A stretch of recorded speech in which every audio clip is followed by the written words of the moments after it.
The reality is that any good broker is still talking to dozens and dozens, if not hundreds of people in a one-on-one basis.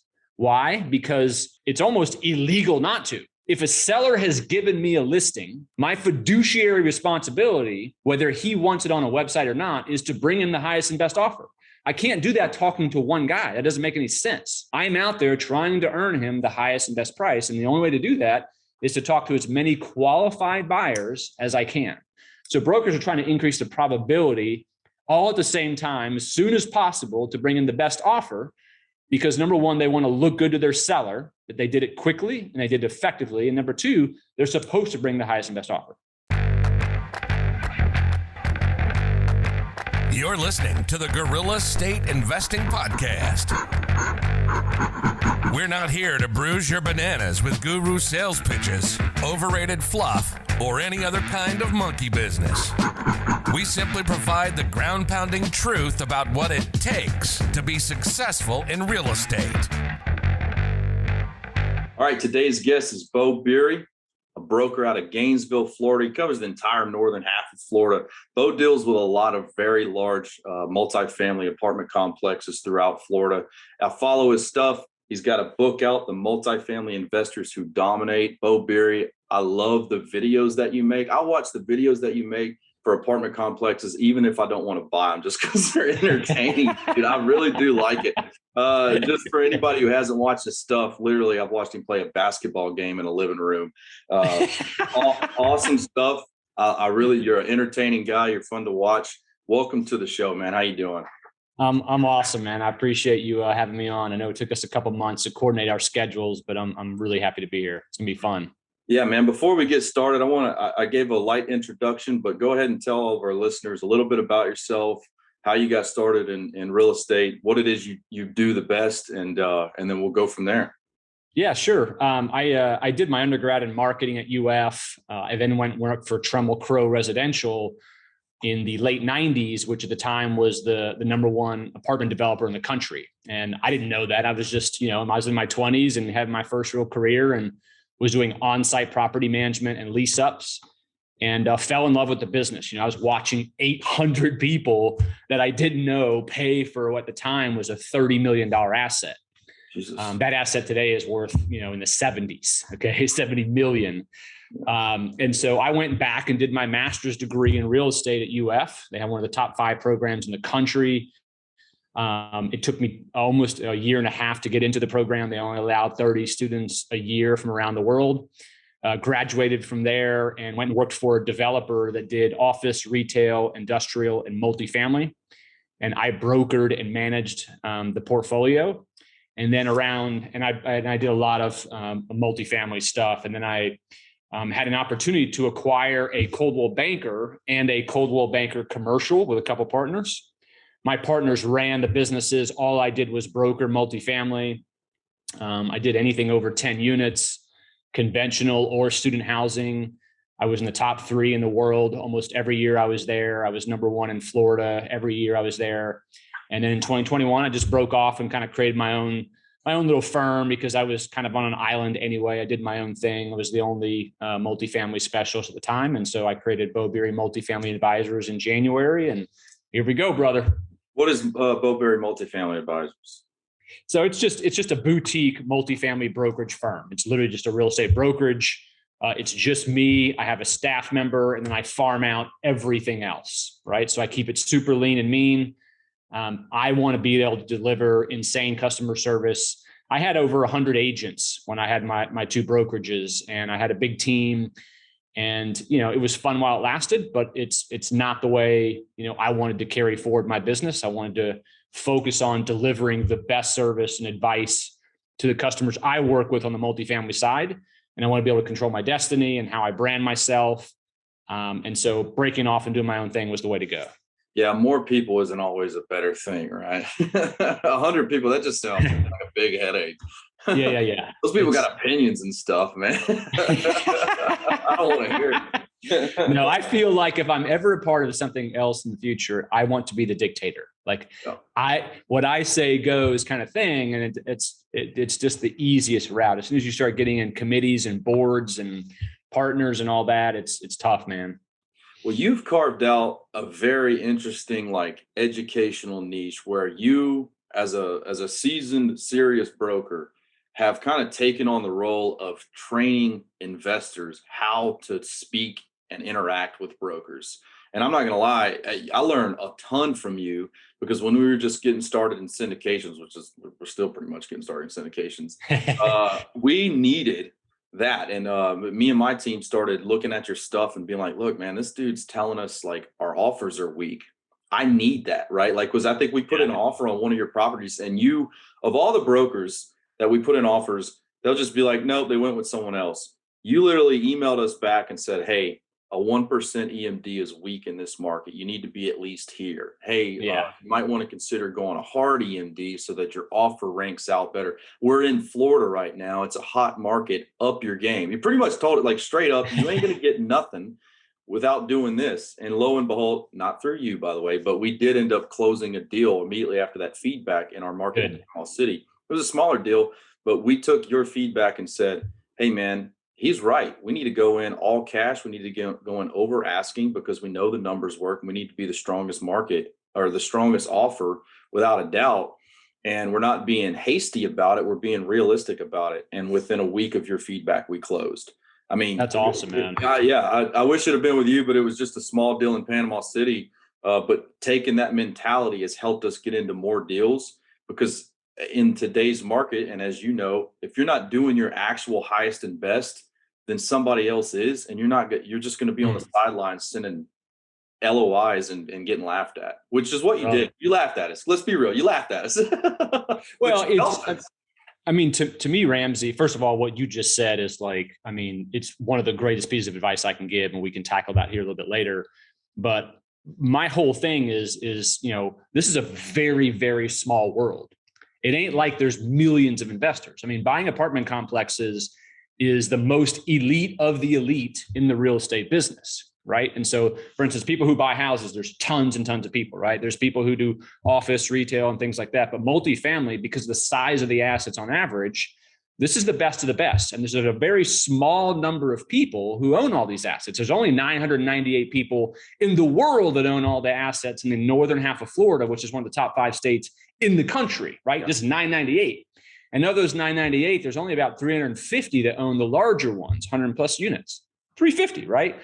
So my whole point is that I'm always in the long game, right? Like you and I are going to do a deal together. It may be next month, it may be 11 years from now, but I want you to like have the best shot at it. And the more educated I can make you and other investors, the better it's going to be for everybody. The better it's going to be for me, the better it's going to make me look to my sellers, the better it's going to be for the sellers. And so why not give feedback on how your offer was good or wasn't good enough, right? But to just say you didn't get it and move on is just kind of like, it doesn't help anybody. It really doesn't. No, and it helped train us. It gave it whenever we looked at it and said, hey, look, man, if we're going to go with a broker, I want that guy representing us because he's going to coach us through if we're doing something wrong, if we're not understanding the market, because who's better to understand the market? You, who is seeing the transactions daily, or us who wants one deal, right? So it was extremely helpful. And I think, like you said earlier, when you had 100 agents under you, I can't imagine that amount of 100 agents. I don't see how you could give that feedback to that many people putting in offers. And whenever you decided to branch off and go lean and mean, it probably opened up a lot of bandwidth to focus on elite investors or people who are trying to get into the elite arena and be able to give that kind of, like you said, that customer service. Hey, man, your offer was weak. here's how you can win some deals. Yeah. Well, and to clarify, about 80 of those agents were with the residential firm I was just basically an owner part in. And then my team was much smaller, but still, to your point, I was averaging 82 deals a year, right? But that was across everything. I was doing office, retail, industrial, multifamily, and it's really, really hard to give focus to investors, right? And the benefit of brokers who educate is, we get to see the inside talk between a broker and a seller, right? Like most investors will never get to hear that, right? Now, some investors are sellers a lot, and sometimes they'll have those interactions. But think about the number of times per year a broker has talks with a seller. And so as years and years go by, every good broker starts to master the way a seller's mind thinks when offers come in. And all I'm doing is kind of being the carrier, the courier, if you will, of those ideas and mindsets to investors to help them up their game, because they don't get to see that inside talk. Absolutely. So let's get to the brass tacks. What's the biggest mistake buyers are making right now? Oof, brother. So, in real estate, I think the human mind that is an investor, it's inherent that we always are trying to make an offer that is just enough to win the deal, right? It's like what I call the garage sale mentality. You walk into a garage sale, you see a widget, it's got $1 marked on it, and you go to the guy and you're like, so, would you take 90 cents? Would you take 92 cents? Right. But in multifamily, which I said, which is the hottest asset class in the world, period, not just because it's 2022, but just period, and will be into the future. Right.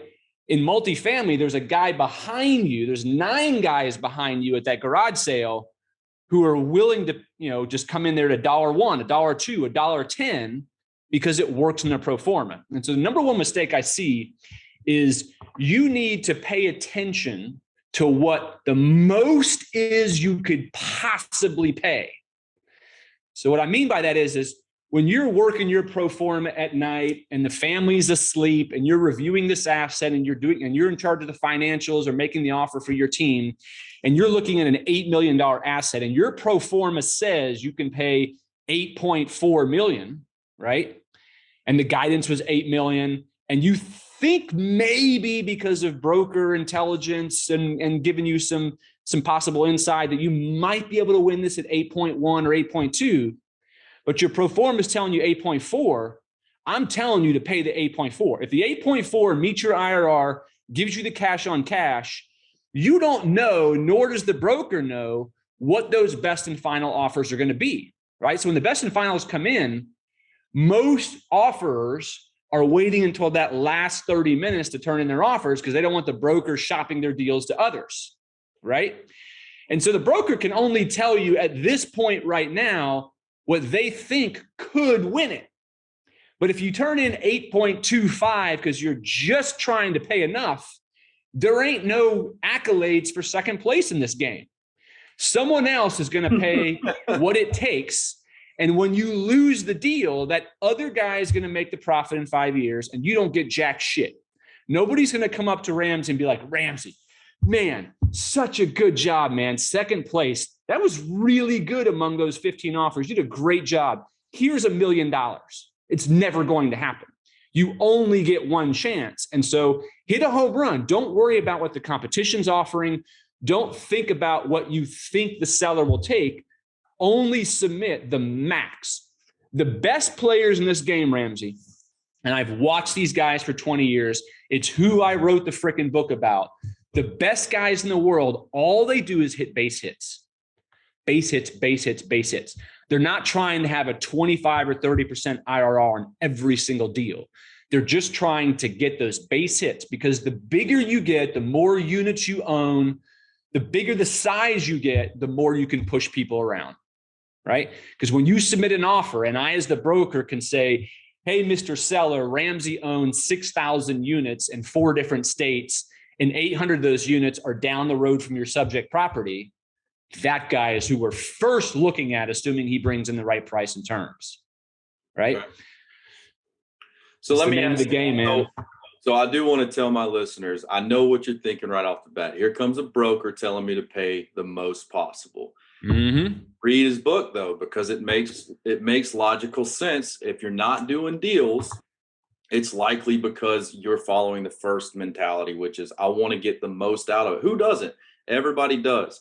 But it's a lot better to get some profit out of a deal than it is to get no deals with no profit, because you're just going to right. wheels and stagnate. We did this for 6 to 8 months, and I tell every syndicator I want to get into syndications. I tell them, look, from the day you say I'm doing this, like you're committed, you're about 6 to 8 months out from being involved in your first deal, not being the sponsor or the running. You're about 6 to 8 months from being involved in your first deal. And being involved in your first deal usually means you're just a small spoke in the entire wheel of the group, the general partnership, and you bring some sort of advantage to that team. This is when what we were doing is we were trying to be the sponsor, we were trying to be the underwriters, and blah, blah, blah. And we went out, reached out and talked to Beau. So this is this is what our criteria is, which is good. You do want to have your criteria. But what we didn't understand was we wanted to get the best. We wanted to get the most profit. We got no deals. How much can you profit off of no deals? Now, you don't want to be cavalier about it and just be like, oh, we're going to spend the money just to spend the money. But you do have to balance what's in it for you, what's in it for the seller. And if it's a happy relationship where they can see their profits and you can see your profits, then you're likely to, if you go in with that mentality, likely to actually close deals. So and I'm not going to lie, when I first watched a couple of your videos, I was like, this dude just wants us to pay top dollar. Who doesn't want us to pay top dollar? He's representing a seller. But it's true. Like once we finally started, look, we're going to pay it because we understand the market. We understand the income. We're paying more, but we're getting something. We started closing deals. And here we are. So I appreciate that. And it is true, man. It's hard to swallow. I don't like it, right? I mean, I'm an investor in different asset classes because I can't invest in apartments. And I don't like it, but it's what I have to do, because for me, if the end goal is to accumulate wealth for my family, to be able to do the hobbies I want, to have the time I want, all those things that we're actually doing this for, right? I'm just killing myself by trying to wait for home runs. It's too competitive of business. And if you were the guy who just waits around to hit a home run, you're going to get one. It's just going to be one every couple of years. Meanwhile, the heaviest hitters, the most elite investors in the world, are doing 8 and 10 deals, base hits a year, and they're crushing you, right? They're crushing you because the bigger and better they are, the more sexy they are to brokers and sellers. Yeah, I mean, and 4 base hits equals a score, right? Equals great. 1 home run. I don't know if that. No, and it's a compounding thing, Ramsey. It's a compounding thing. It's not just being bigger and better. It's the efficiencies of management, of access to vendors at better prices. It's being noticed more. It's more marketing power on social media, especially if you're investor driven. Like there's a lot of compounding that happens. And especially once you get the law of momentum working for you, then it really starts compounding. Once the world starts noticing, God, this Ramsey guy, man, like he's just left and right. He's doing all these things. Now that's when the opportunities start coming to you. You aren't, the brokers are calling you, investors are calling you to do deals with because they see you all over the place. And then it really starts taking off. How much sway, like a guy who's proven the ability to close, when you said like being able to push people around, I know that sounds like a bullish term, but it's something that you definitely want to be able to do in the real estate market to be successful.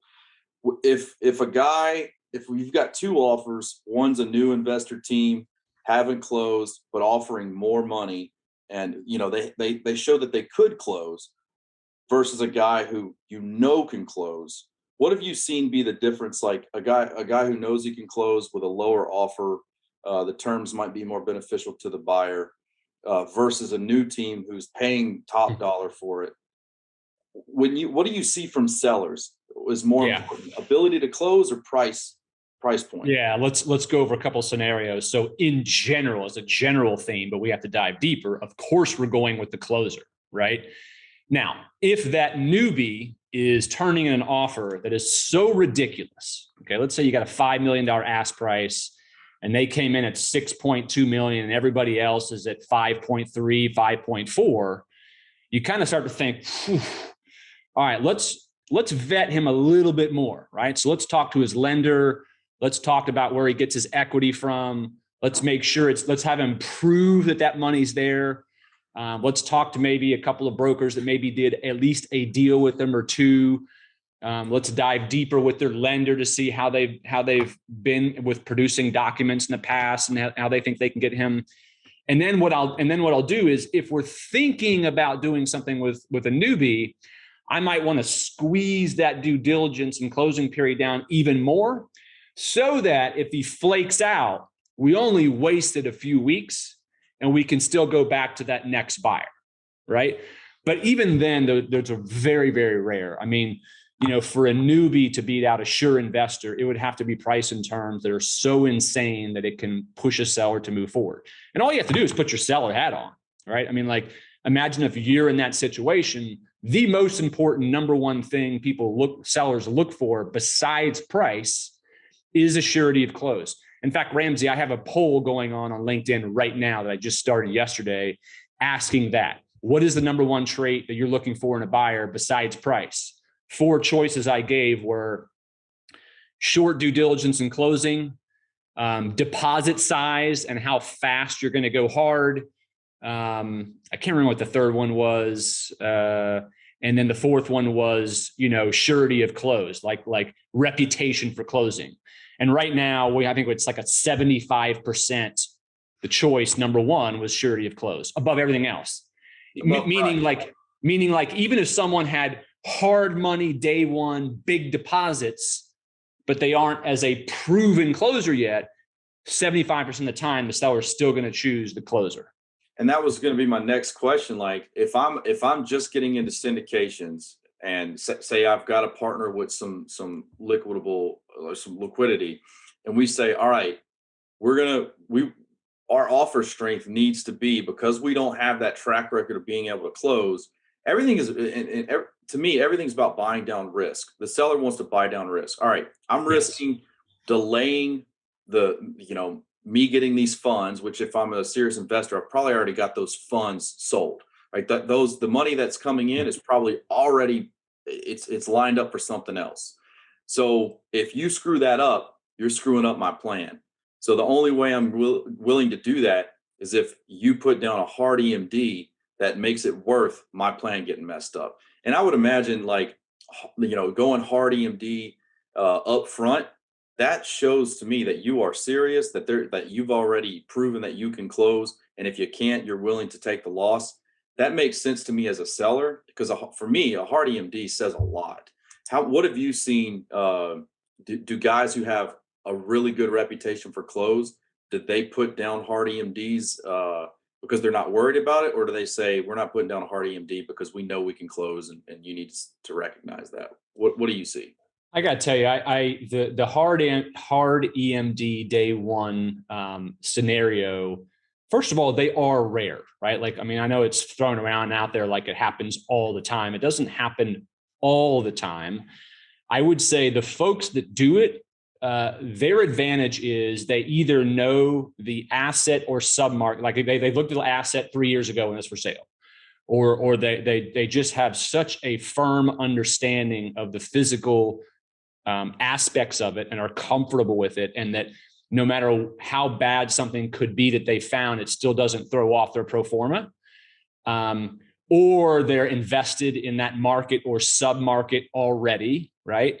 So they have some sort of insider comfort. Most folks don't just throw down hard EMD day one just to win a deal. That would be pretty freaking reckless, especially if they have investors involved. Yeah. So I would say that, yes, I certainly have even elite guys who will use that as a piece to win the deal. But it's not without consideration. They understand it. And most of them are still contingent on title, survey, and environmental, though sometimes folks with prior knowledge of the asset already know it's going to have good title and environmental and survey. Yeah. And the one property that we bought all cash, hard EMD, it was a 7-day close, no contingencies. Wow. It was a 10-unit apartment complex, right? Yeah. It was in Panama City, where I already invest. That property was mine. I already knew the numbers. Right. I already knew that it would make profit. I knew what the renovation costs were, because I've already seen the property. Like, we know that this is a go. And it was after your feedback that really said, look, why am I scared to put down hard EMD when my team, all of us, we had the cash to buy it. We knew what the numbers were. The EMD goes towards the purchase price. Who cares if it's a hard EMD?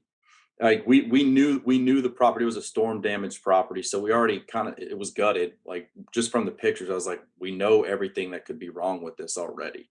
So when somebody does hard EMD day one, they've already bought the property in my mind.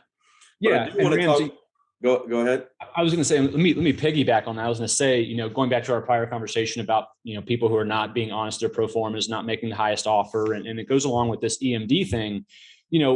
If you run risk analysis in your pro formas, right? Like to me, I think every decision can be made, or most decisions can be made based on IRR and cash on cash, right? So when you're on your pro forma and you've got your model already created, and you're trying to figure out, should I put in the full 10.5, price that I can pay when it's a $10 million ask?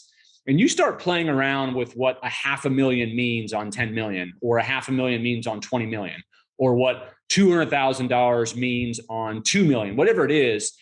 Most of the time, especially the longer the hold, even the story is even more true, it doesn't change your IRR that much, right? Or let's say that your initial pro forma, your full ask is a 19% IRR over a 5-year hold, and a $300,000 or $400,000 difference may only mean now you're earning 16 or 17%, right? Well, it's not the 19%, but is 16% good enough? So people look at like, wow, it's a 3% difference, but does the 16 work? Right. But my point is most of these instances, whether it's on the onset, on the purchase price, or during due diligence, something comes up and you're thinking about retrading, when you plug in those changes, they hardly ever move things.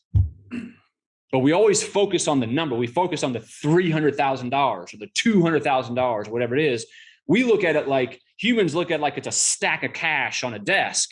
And you're like, wow, that's a lot of money, right? I shouldn't have to pay that when the seller didn't tell me about this during due diligence. But you got 9 guys behind you praying to God you back out. Yeah. And almost all the time when you plug them into your pro forma, right, especially when it's an upfront cost, it's not like it's a cost that happens down the road.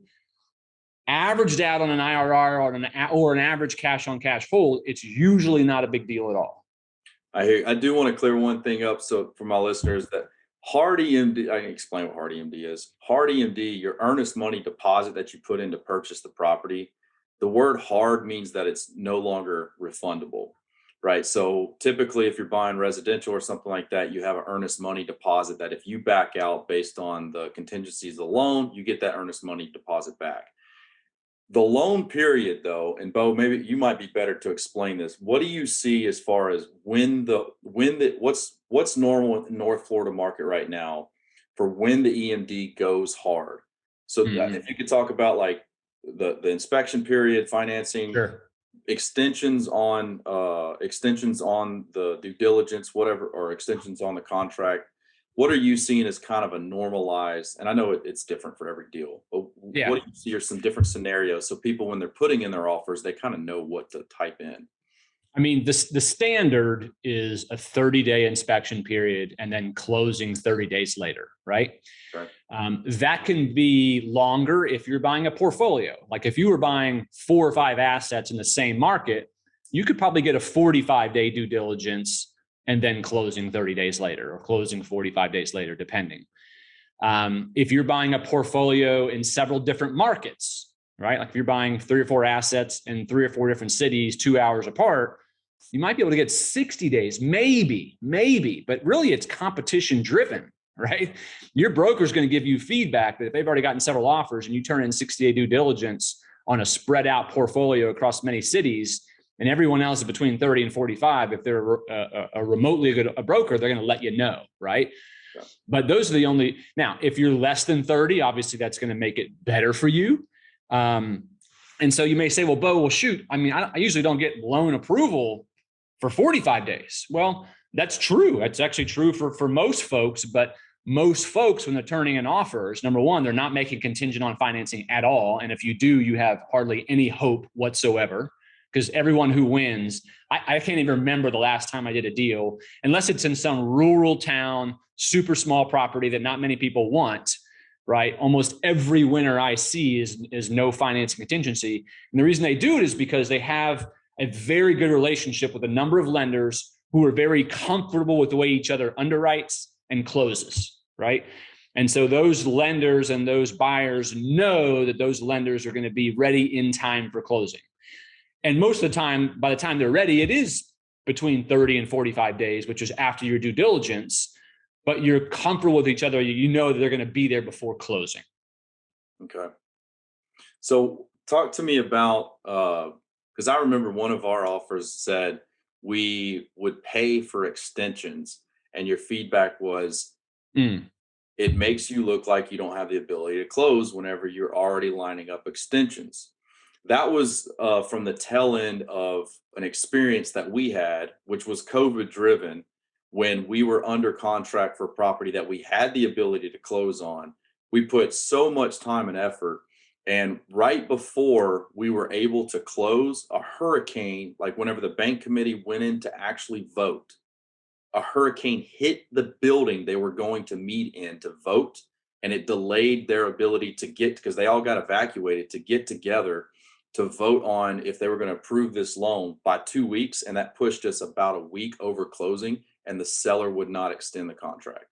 And so I was like, my God, we have to have some protection in here, because we had paid for inspection, paid for appraisal. We had about $5,000 into, and then this is a smaller asset with 17 units, but that burned us. And the seller was like, you guys don't have the ability to close. I was like, dude, COVID like delayed a lot of people being able to do inspections, all of the refinance delayed appraisers. And then we did it all in time, and a hurricane hit the bank. Now, all in all, probably a good sign that we shouldn't have bought that property. Like, God's telling me something. But that was what we were like, well, why don't we put it into the offer that if we do an inspection, it'll just cost us X amount of dollars or an inspection, an extension. It'll cost us, that way they're at least getting compensated.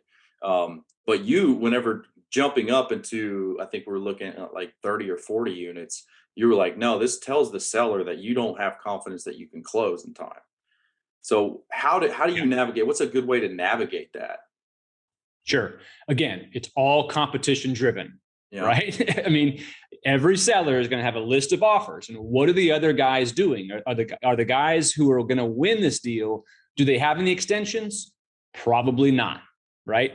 And so, put your seller hat on. Extensions to a seller automatically means, for instance, if you have a 30-day due diligence and a 30-day close, and you have two options to extend closing 30 days, all that says is a 30-day due diligence and a 90-day close. That's all the seller thinks, right? Yeah. Because you're already setting it up.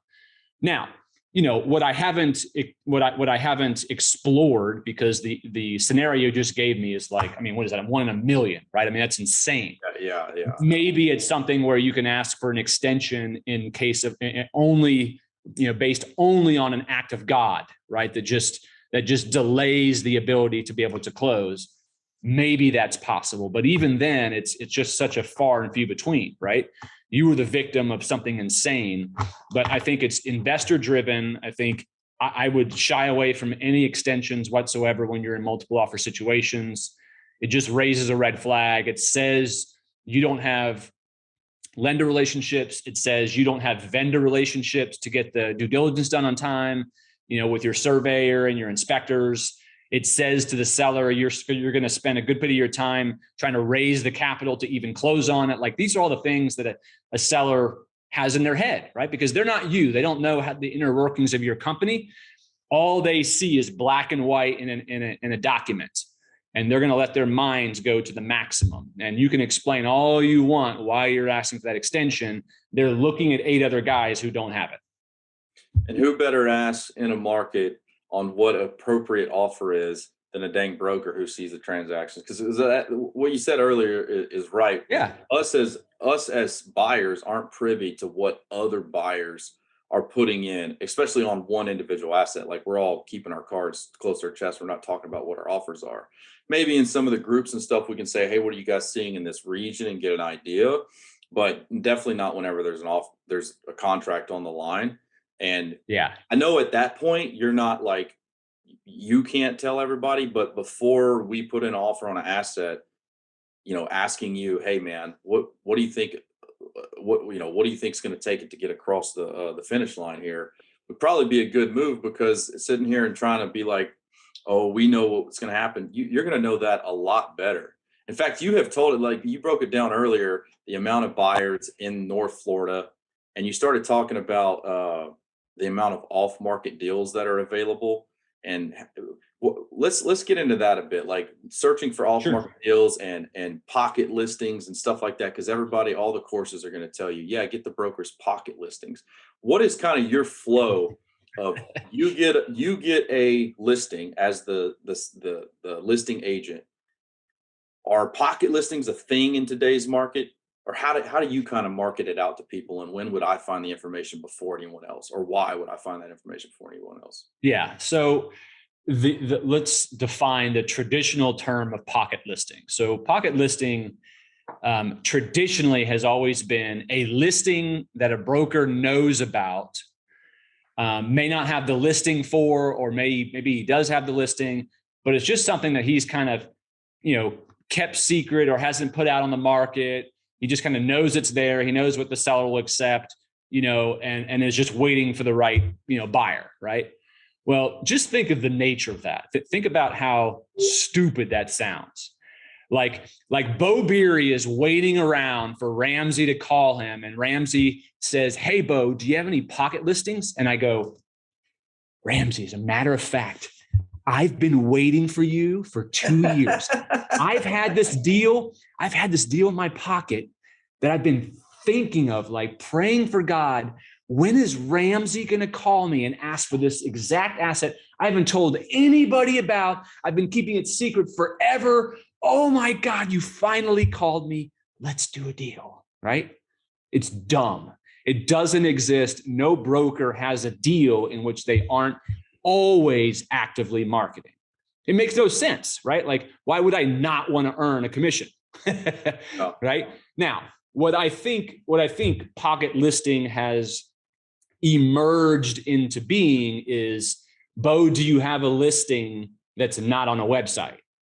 Really? Like, do you have a listing that maybe you just got, that you haven't even started talking to buyers yet, but you're about to, or that the seller has said, "Hey, Beau, I want to sell this, but I don't want to let my staff or my tenants know," and so it's not on a website. Like that's kind of what pocket listing has entered into.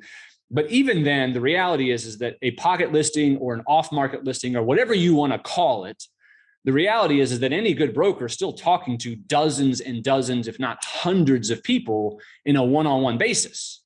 Why? Because it's almost illegal not to. Like, if a seller has given me a listing, my fiduciary responsibility, whether he wants it on a website or not, is to bring him the highest and best offer.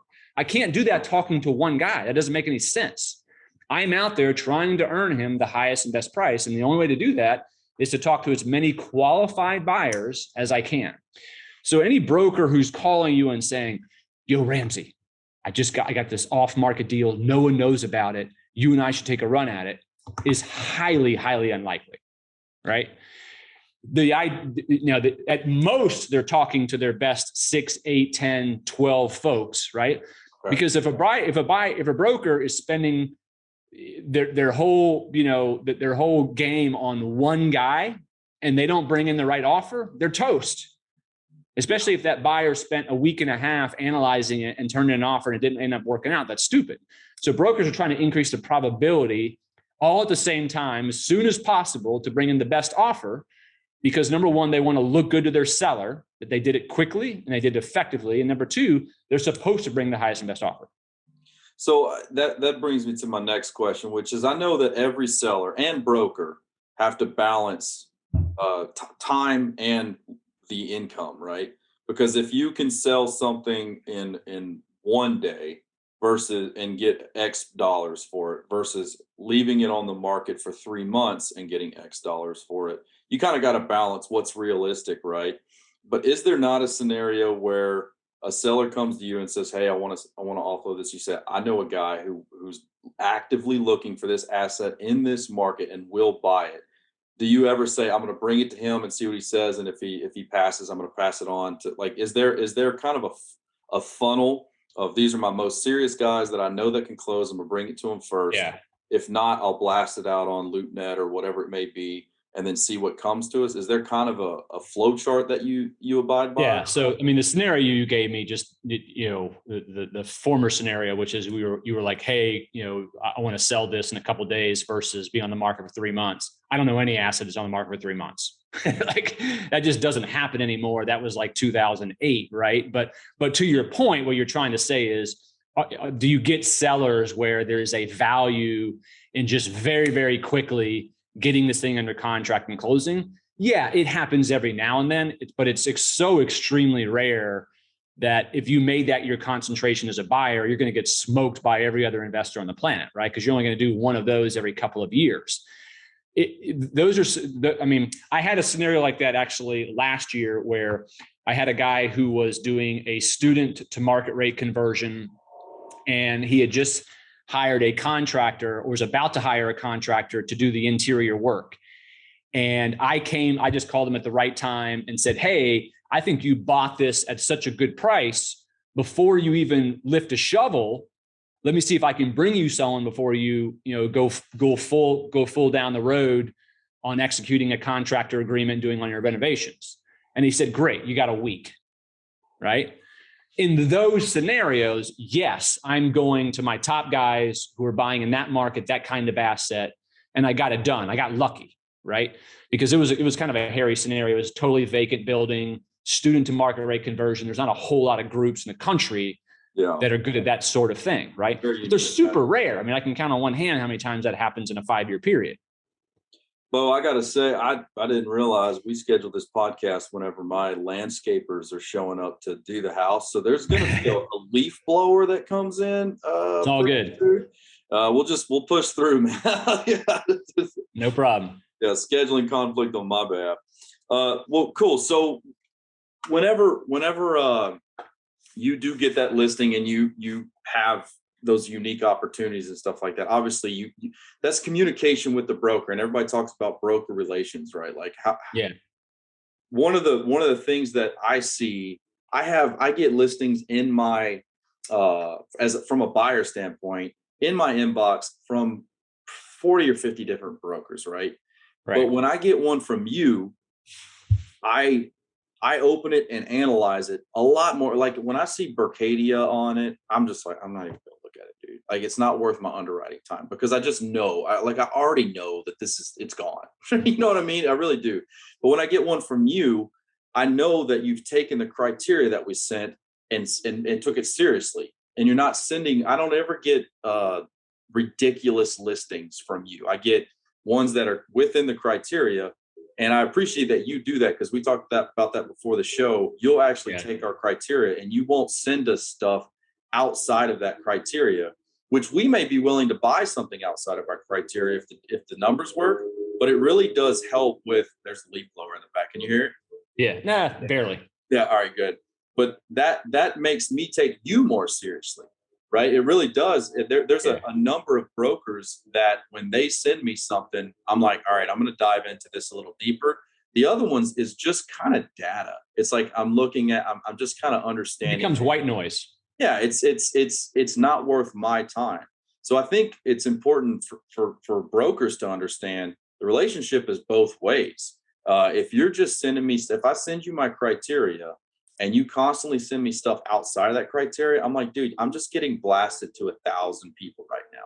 This isn't like a custom, hey, I'm considering you as a serious buyer. It's just, hey, I'm throwing crap on the wall and hoping that you respond to me. I respond to your emails, you respond to mine. That's a relationship. Everything else is just, I feel like I'm getting spammed, right? So if you're a broker listening, like, take that seriously. If somebody sent you their criteria, stick to it, and maybe check in and have a phone call every now and then. Say, hey man, has your guys' criteria changed? Our criteria just changed, right? We've upped our game quite a bit. So now I'm getting deal now for you. And I think that's why Joey sent you our criteria. Hey, it's changed a bit. Send us deals within this criteria. And that helps. It helps both ways, because I take you a lot more seriously than I do any other broker. Yeah, and it's a lazy approach, just email blast all the time. I think sometimes being able to tell a seller, hey, when we get your listing, we're going to email blast it to 12,000 people.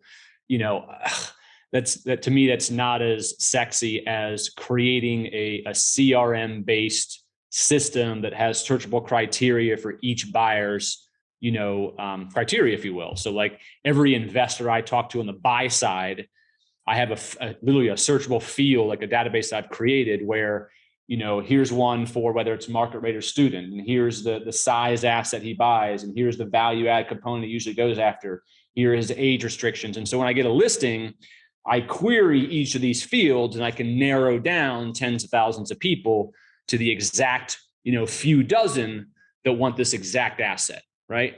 And that way, just like you said, as I send them stuff, whether it's a new listing or a market report or whatever, you pay attention to it because, I've taken the care to actually get you what you want. Okay. I don't want to be white noise. Yeah, no. So what does a buyer, like a person who's just getting into syndications, what do they need to have ready so that whenever you send them a deal and they say, hey, I'm interested in this, because they're going to request from you like a P&L, T12, rent roll, all this stuff that you have ready. What do they need to have ready? Like what is it that you say, all right, well, before I even take you seriously as a buyer, send me this. Yeah.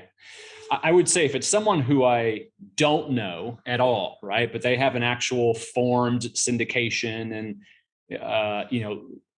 I would say the more robust, the better. In other words, if I had a perfect scenario to an investor who called me who I don't know, they would have sort of a bio package put together, a couple of pages. It could be, a little bit about maybe if they have a day job, a little bit about what they do and how that relates to the real estate, a list of the addresses they own, like actual giving me the addresses, the name of the complex, the size of the units, if they have those.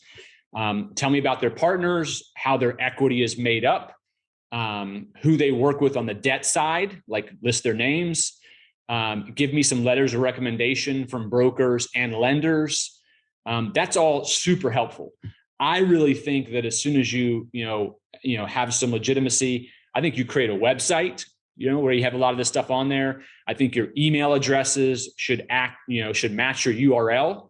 Yeah. Most brokers, when we see Gmails, Hotmails, AOLs, like they're just not players. Beat it, nerd. Right. I mean, it's just, nobody does. I mean, nobody consistently wins who has that. I mean, at least on a long-term basis. So you have to look, smell, and touch like you're someone who can close, right? Yeah. And then in that way we know that you're a real player, that you have the ability to close. All we want, we're not trying to like qualify you because we're uppity up. We want to look good to the sellers. Yeah. And we want you to look good to the sellers. We know you don't. We look bad if we're submitting offers from a guy who's just a ghost.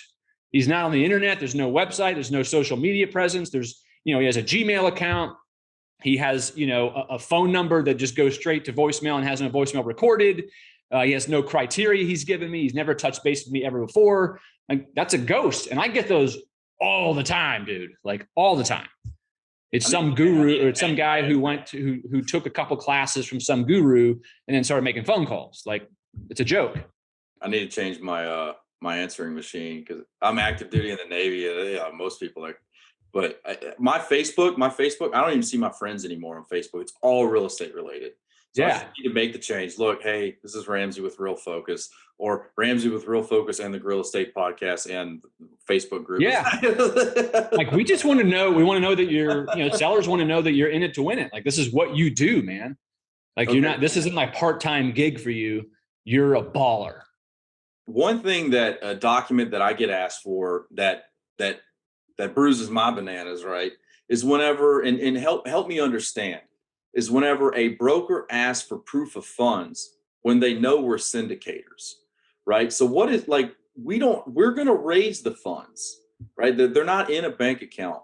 What proof of funds are they looking for? Are they looking for the liquidity for the EMD? Or are they looking for, because the schedule of real estate owned should show we do this, right? We syndicate, we buy large apartment complexes. Yeah. But I've been asked for proof of funds, and I've started telling brokers, I'm not giving you a proof of funds. I'll show you the proof of funds. I'll show you the proof of what we've closed on, but don't ask for my proof of funds. Am I out of line, or those brokers not real? Yeah. So, I mean, it's deal by deal, right? So if you've got a hot asset and you got a lot of really good buyers for it, an easy way to disqualify someone someone who has to go out and raise funds, right? Yeah. A lot of the really big syndications do carry around some significant liquidity, right, that they keep in the account for those occasions. Now, to get around it, I wouldn't just be, and, as a reply, and I'm not going to supply this to you, but kind of go around. Hey, I know that you're looking for surety of close. I know that's important. We want to make you look good, Mr. Broker, to Mr. Seller. And so here are the last 4 transactions we've done. We raised the capital in the first 6 days. Here are the 3 lenders we work with. They can talk to our ability to close and the kind of deposits and deals that we've done with them. Here are the last 2 brokers we've done deals with. That's what you can do as backup, right? But you want to give them a peace of mind that you raise equity very quickly. And here's our track record. Otherwise, they're trying to disqualify you. Does soft commits hold any water? If there's a track record. Okay. If there's a track record, sure. All right. That's really what it's about. We just want to be able to, when we're having our conversations in the best and final with the seller, and the seller asks, Beau, among the best offers, right? So we had 12 offers. Here's the 5 guys that are really damn good. Of these 5 guys, who's the guy that's going to show up to closing, right? Yeah. Is it going to be the guy who has to raise money for the first 2 weeks of his 30-day due diligence? Or is it going to be the guy who already has $8 million liquid in his account? Well, I'm just saying, like, I know that's not you right now, but it depends on the asset. And in order to get around it, if you're up against some of those $8 million liquid guys, you have to be able to provide that comfort that you're going to be there. Yeah. It's just putting your seller hat on.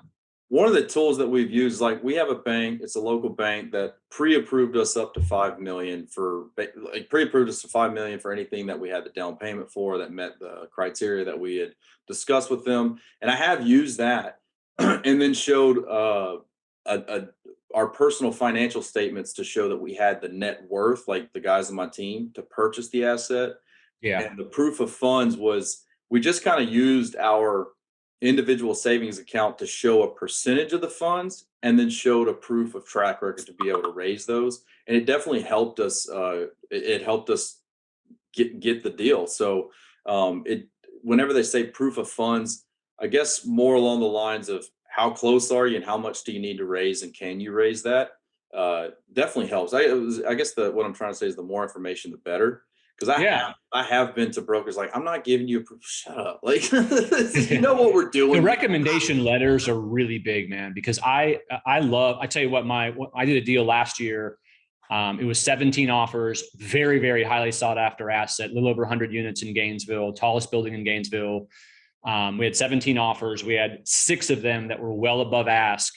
And one of the buyers that came in, one of the biggest reasons he won was in his submittal, he gave me several brokers he's on deal with, and I knew one of them well and called him up because one of my worries was the guy never visited the site, right? The offer was really, really good, had a lot of hard money. It was almost kind of like, ugh, I don't know. Like, I haven't done a deal with this guy. Yeah, he owns some assets, but I'm not sure if he's actually going to be there. It's really weird that he didn't show up to the site. He didn't walk through like he did. He's like a ghost almost, right? And I called up the broker, and the broker was like, yeah, dude, like he was the same way on my deal, but he closed ahead of time. He did everything right. No problems, no retrading. And I called another broker that I knew, same thing. He's like, yeah, man. He's like, this is how the dude operates. He's like, it's wonderful. I'm like, all right. Told my seller that, and we were good to go.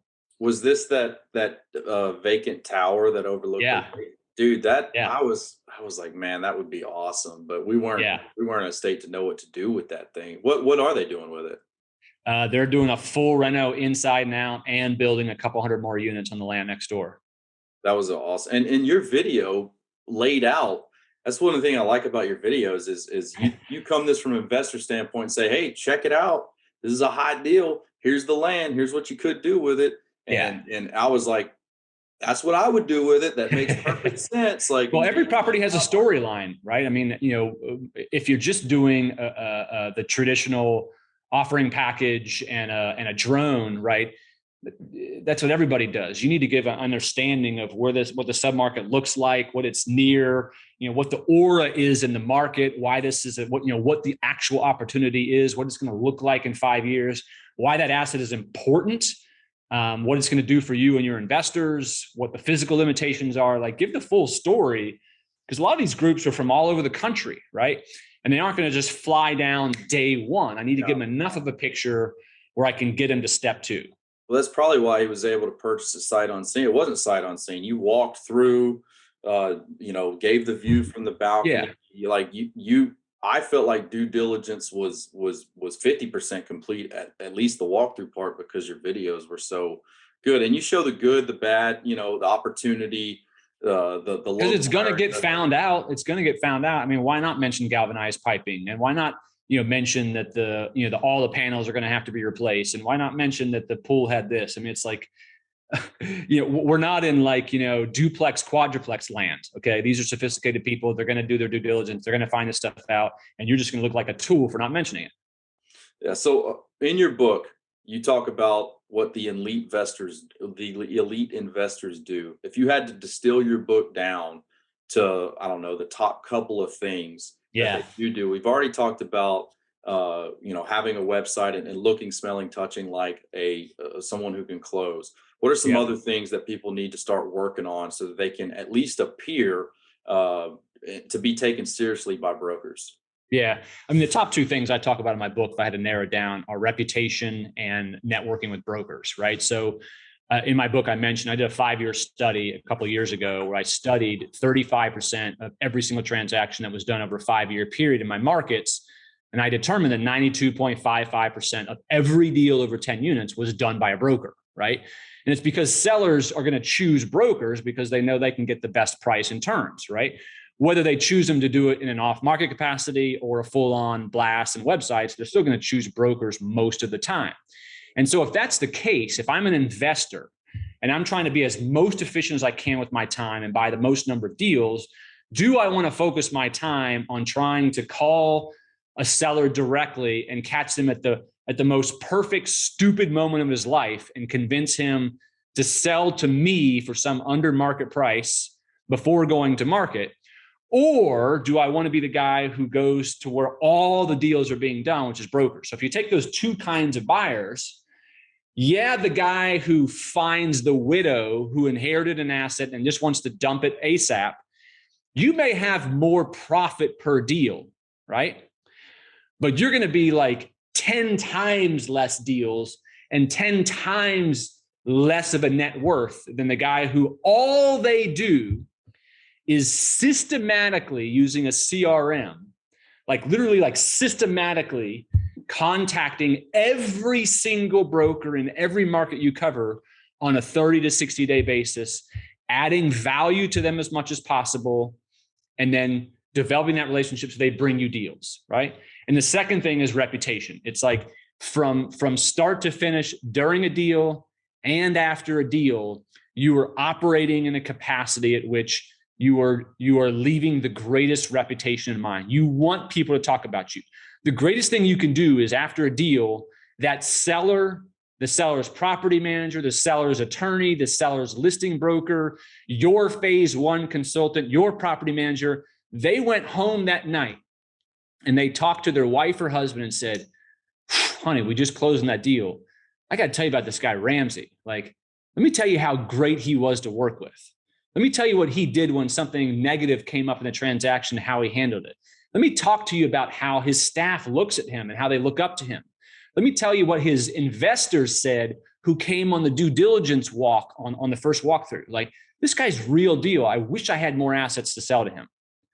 That's what you want, right? When you operate in that manner, it's like the How to Win Friends and Influence People. It's actually really, really boring, the whole concept. It's just nobody does it because we're in an environment in which it's so win-win-win. You're trying to not win-win-win, but you're trying to beat out the competition. You're trying to be hard-nosed. You're trying to be tough guy negotiator, and it's like, it just doesn't work long-term. This is a long-term business, and it's a very small world. There's a very small number of people who control all these assets, and most of them are friends.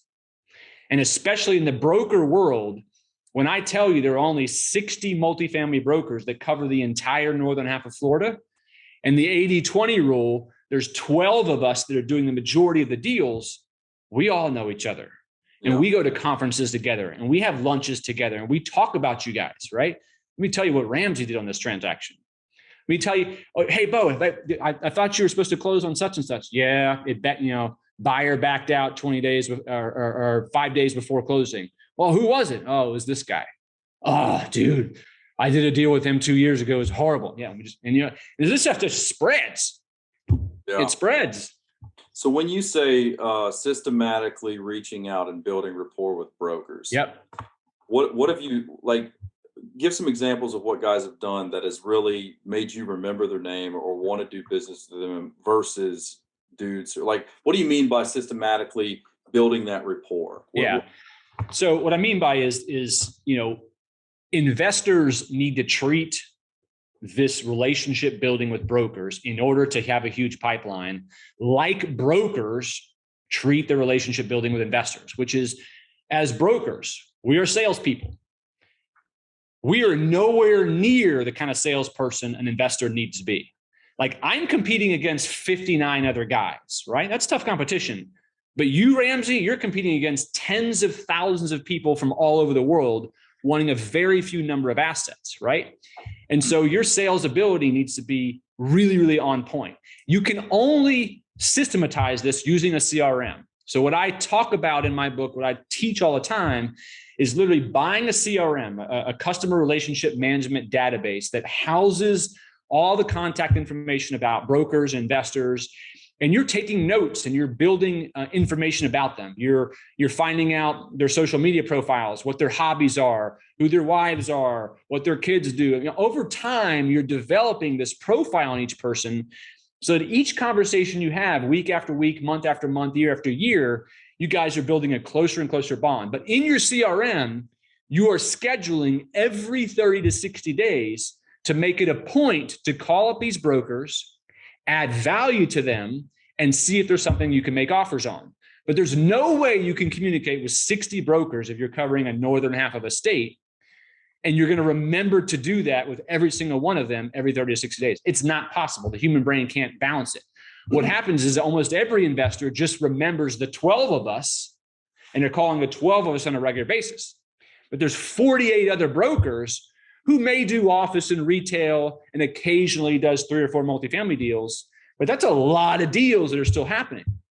And so you got to cover everybody, even the brokers you don't like, even the brokers who you don't jive with, even the brokers who aren't as productive. If you communicate with every single one of them, just 3 or 4 a day is all it takes. And over a 30 to 60 day period, you've covered 60, 75 brokers.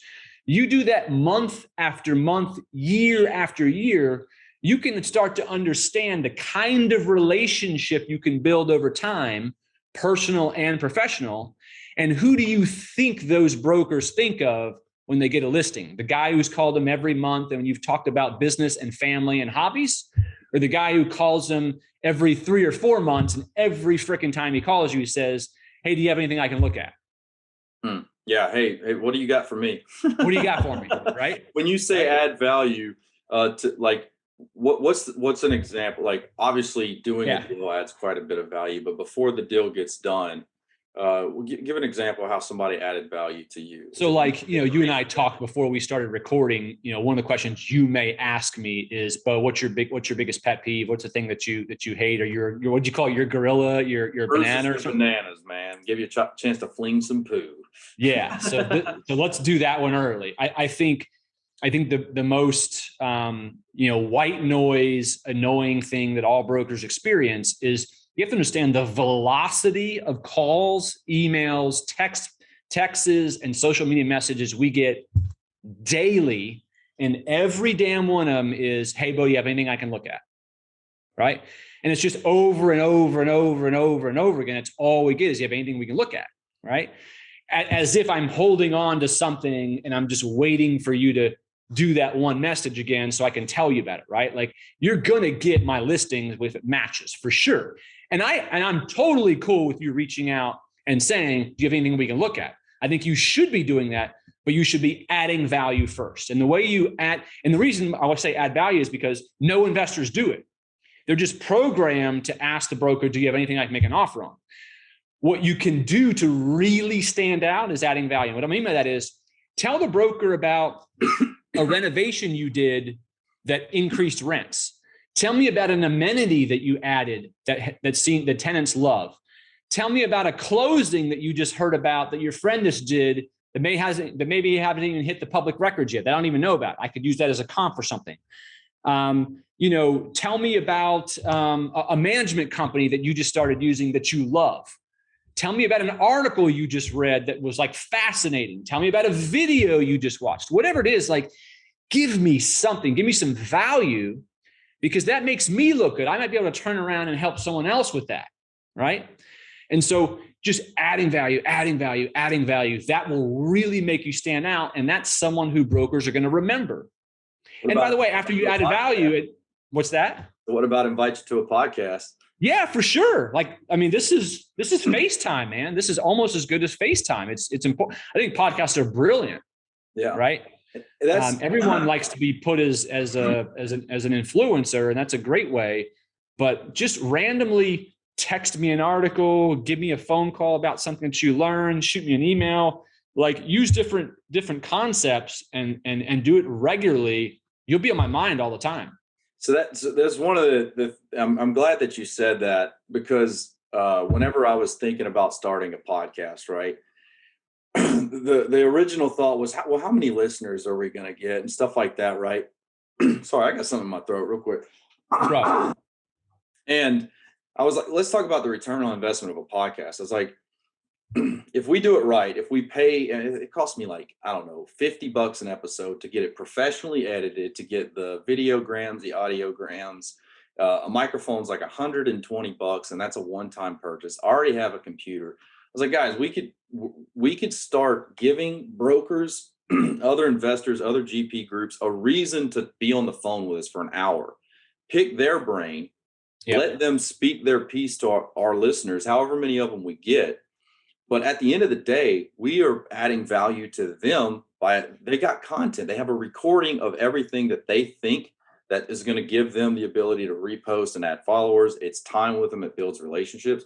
The point of the podcast was not to make money. The point of the podcast was to build relationships.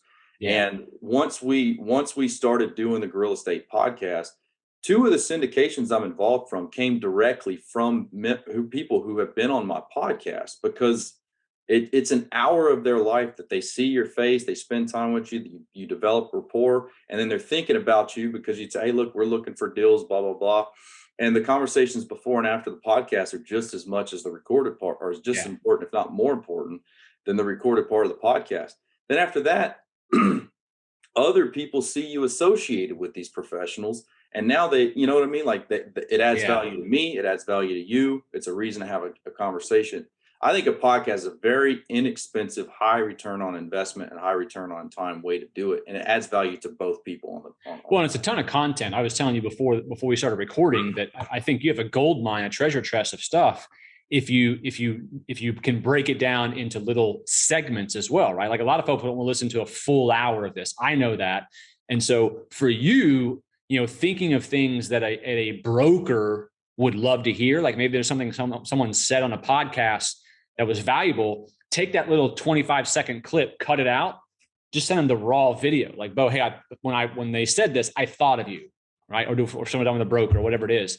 Like, that stuff spreads, right? I might be able to use that. I might be able to send that to several investors I work with who could be a seller you buy from in the future. That's a really good way to start spreading your message and getting out there. Absolutely. Well, Beau, we're going to have to wrap it up. We've already what bruises your bananas, man. But what I'll do is how do people get a hold to you? How do they find more out about you? I know you got a ton of YouTube. Sure. Videos, a very good, hell, you were in marketing, right? So very good following. Where do people find your book? Go ahead and plug yourself as much as you want to right now, brother. Yeah. 3 ways. I'll be real quick. Obviously, my YouTube channel is called Beau Knows Multifamily. BEAU, Beau Knows Multifamily. I've got playlists on there for advanced level investors, beginners. I've got a few things on there for brokers, how to do market analytics. A lot of really good stuff. Every now and then just for fun, I'll put a new listing on there that I literally haven't told anybody about, just for fun. So those pop up from time to time. The second way is I did write this book, Multifamily Investors Who Dominate. It's on Amazon and hardcover. It's on Kindle. It's on Audible, where I'm reading it.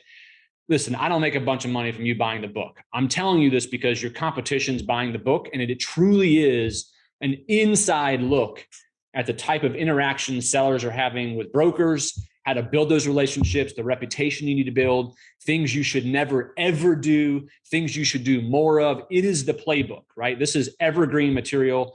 20 years from now, this will be how deals are done. And the third way is my website, thebeaubeery.com, BEAUBEERY.com. Whether you invest in Florida or not, the reason you want to visit that website is because on my landing page, you'll see all kinds of really good stats. But at the top, there's a resources section, and there will be a drop down. I provide templates, spreadsheets, different things like that. But you also see all the markets I cover. And the reason you want to click on the markets I cover is because all the stats I have on those markets are the stats you as an investor want to master for your market, right?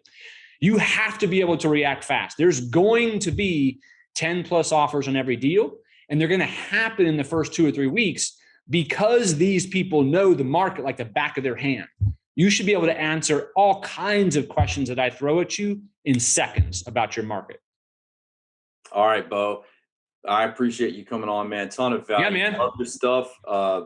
Listen to Beau, what Beau is telling you. I've read his book, or I've read his website. I'm buying the book. Get behind Beau Beery and everything that he's telling you. You'll be a much more successful investor. Beau, thanks for coming on the show. I appreciate your time, man. No, man. Thank you so much. This is awesome. All right. Thanks for listening to the Gorilla State Investing Podcast, where we give you the ground-pounding truth about what it takes to be successful in real estate.